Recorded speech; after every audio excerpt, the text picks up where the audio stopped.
Un message de plaquette reste affiché sur votre Citroën Berlingo 2, alors que l'intervention est terminée. Avant de refaire le tour de la voiture ou d'effacer n'importe quoi, on va reprendre calmement.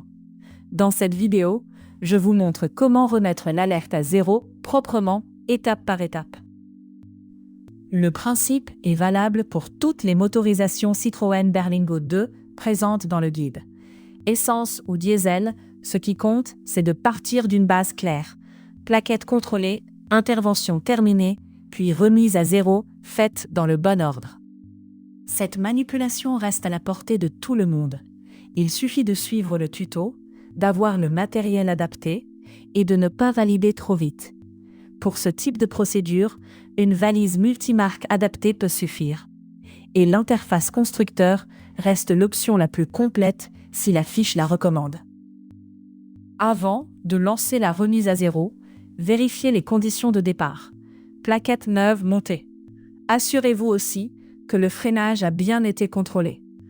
On ne remet jamais une alerte à zéro pour masquer un problème. On le fait quand l'intervention est réellement terminée. Sur Guide Diag Auto, sélectionnez Citroën Berlingo 2, puis la procédure remise à zéro plaquette. La fiche vous indique le chemin à suivre et les conditions à respecter.